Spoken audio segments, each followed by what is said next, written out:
Hi, I'm Miranda Mason, and this is my video interview for the Merit Scholarship process at the School of Theology at Boston University.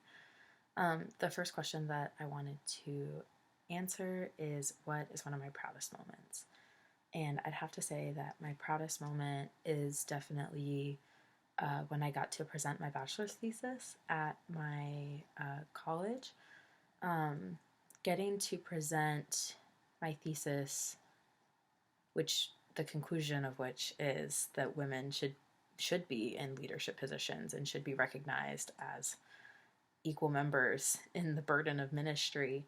Getting to present that to some very conservative professors who actively said sexist things in class on the regular was really joyful for me.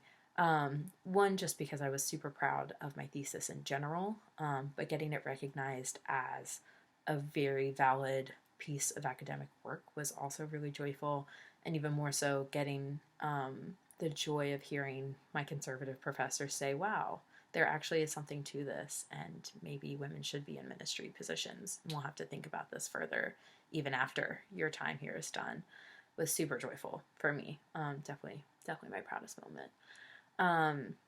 Then the next question I wanted to answer is, what questions am I most passionate about asking in seminary?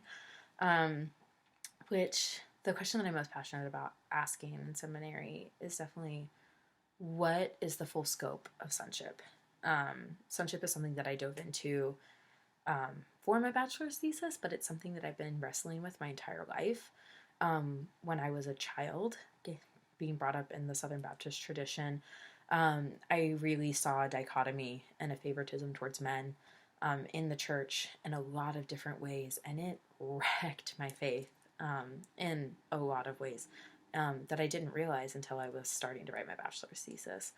And sonship was one of the ways that I kind of helped wrestle with that. And so I want to push the boundaries of sonship and see just how far can it go, what all can it encompass. But I also want to be really critical of it, because I want to think about the positives and the negatives. And so is it even too far to say that sonship can be a good defense for women's ordination? So I want to kind of see both sides of it and see, is this actually a valid framework for women's ordination, and to think about women's leadership in the church. And lastly, the final question that I wanted to answer is, why would I be a good fit to receive the Moore Fellowship?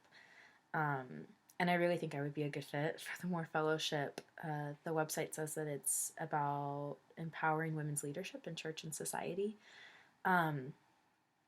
Having lived my entire life in a conservative evangelical sort of community of sorts, multiple various communities, I've seen women put down in a lot of ways, and I've struggled most of my life with, how does my faith fit into me being a woman? How do I fit into my faith as a woman? How can God love me and not let women be ministers? That's kind of been a huge struggle for me. And getting to write my thesis and getting to write a theology of sonship helped bring my faith back to life in a lot of ways. It helped redeem God for me in a lot of ways, of realizing, no, I'm not wrong. I do have a place in his church. I do have a place in leadership. And I really want the opportunity to help expand my thesis and maybe help other women find their belonging in sonship,